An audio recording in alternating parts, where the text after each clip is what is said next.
جہاد be be زینب نے کیا تاریخ میں اس کی مثال نہیں ملتی. کسی نبی کی بیٹیاں بازاروں میں نہیں آئی, کسی نبی کی بہنوں کو بغیر چادروں کے بازاروں میں نہیں پھرایا گیا.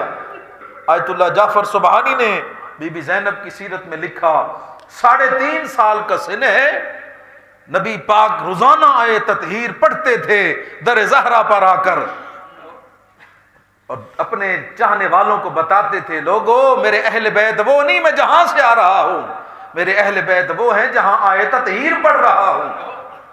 مولا حسن دوڑتے, مولا حسین دوڑتے, نانا کی آواز سن کر امیر المومنین ہوتے تو وہ دروازہ کھولتے.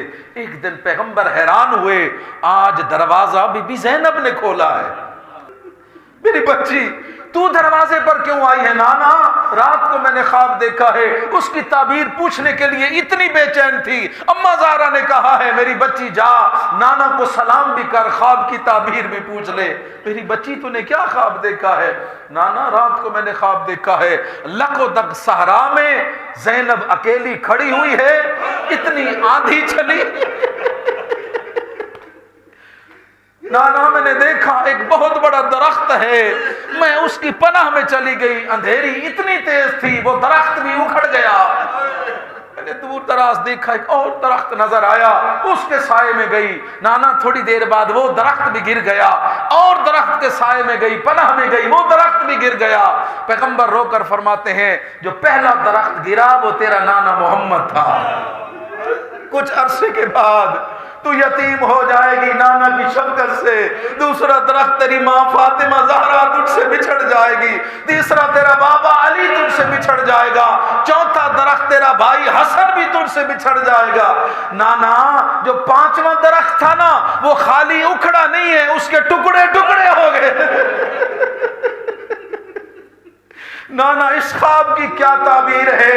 پہلے درخت بھی اندھیری سے اکھڑتے رہے, نانا کسی کے ٹکڑے نہیں دیکھے زینب نے. نانا یہ کوئی ایسی عجیب آندھی تھی, آخری درخت ٹکڑے ٹکڑے ہو گیا. جیسے وہ ٹکڑے ہوا میرے سر سے چادر اتر گئی, اللہ جانے ہوا اسے کہاں لے گئی. پیغمبر رو کر فرماتے میری زینب یہ تیری زندگی کے وہ دن ہوں گے جب حسین کی لاش ٹکڑوں میں بٹ جائے گی. زینب حسین کا قاتل تیری چادر اتار کے لے جائے. آپ کعبہ کی طرف رک کر کے نماز پڑھتے ہو نا, اس بی بی کا لقب ہے دکھوں کا کعبہ. یعنی یہ بی بی اتنی اجڑ گئی تھی حسین کی شہادت کے بعد, ہر دکھ بی بی زینب کا رخ کرتا تھا. اجرکم اللہ, کوئی صبر کا پہاڑ تھی زینب کبریٰ. بھائیوں کی لاش پہ نہیں روئی. میں روؤں گی تو میری بہنوں کو سہارا کون دے گا؟ اگر میں رہوں گی تو اکبر کی ماں کو سہارا کون دے گا؟ لیکن غور تو کرنا, مولا سجاد فرماتے ہیں شام غریبہ اجڑ چکی, لٹ چکی, خیمے جل چکے. سید سجاد کو خیموں سے نکالا, یتیموں کو اکٹھا کیا, تیمم کر کے آسمان کا رخ کر کے کہتی ہے میرے اللہ میں علی جیسے باپ کی بیٹی ہوں, زہرا کی بیٹی ہوں, جانتی ہوں عورت کے سر کا ایک بال کھلا ہو اس کی نماز نہیں ہوتی. میرے اللہ تیری نماز کا وقت بھی ہے, میری چادر بھی نہیں ہے. اجرکم اللہ. لیکن کوئی نماز نہیں چھوٹی, کوئی صبر نہیں چھوٹا, کوئی دین کا حکم نہیں چھوٹا. قیدیں گزار کر, سب کچھ گزار کر جب وطن واپس آئی ہے, جب نانا کی قبر پر آئی ہے اور آ کر رو کر کہتی ہے نانا میں زینب تجھے تیرے حسین کا پرسہ دینے آئی. عزاداروں ایک روایت بیان کروں آپ کے سامنے, نبی پاک کی روایت ہے. آیت اللہ قزوینی بیان کرتے ہیں جتنا ثواب امام حسین کی عزاداری میں رونے کا ہے اتنا ثواب بی بی زینب کے غم میں رونے کا ہے. اس لیے نبیوں کی محنت کو بچایا تو حسین نے, اور حسین کی محنت کو بچایا ہے بی بی زینب نے. یہ بی بی کی محنتیں تھیں, کربلا سے کوفہ, کوفہ سے شام تک اپنا سب کچھ اجاڑ کر اللہ کا دین بچا کر آئی ہے.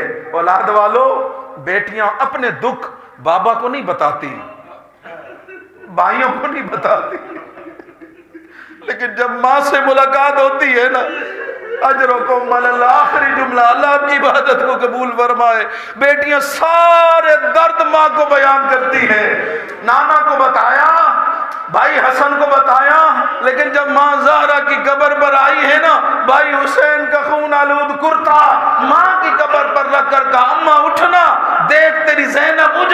آئی ہے، اما تجھے ایک تازیانہ لگا تھا، تو ایک دربار میں گئی تھی، ساری زندگی اسی ہاتھ سے تسبیح نہیں پڑھ سکتی تھی، نما مجھے دیکھ تیری زینب کربلا سے کوفہ، کوفہ سے شام تک تازیانے بھی کھاتی رہی، بھائی کے قاتلوں سے جھڑکیاں بھی کھاتی رہی، اما تو صحابی کے دربار میں گئی تھی، میں شرابی کے دربار میں گئی تھی۔ یہی تو وجہ ہے جب یزید کا دربار آیا، یزید کہتا ہے زہرا کی بیٹی تیرا سب سے بڑا درد کون سا ہے؟ رو کر کہتی ہے اکبر کی شہادت سے بڑا درد، عباس کے کٹے بازوؤں سے سب سے بڑا درد، حسین کی شہادت سے بڑا درد یہ ہے میں زہرا کی بیٹی، دن کا ماحول ہے، بدماشوں کی بھیڑ ہے، میرے سر پہ چادر نہیں، تجھ جیسے کمینے سے بات کر رہی۔